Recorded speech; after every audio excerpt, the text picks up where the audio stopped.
Let us move forward with courage and optimism. Nga mo diyang essence, kaya natawag natin nga Independence Day. So mabuhay ang Pilipinas, mabuhay tayong mga anti-Kenya.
And the Filipinos continues to stand firm to uphold our freedom and celebrate our independence and preserve our democracy.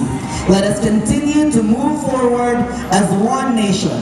Mabuhay ang Republika ng Pilipinas, and happy 120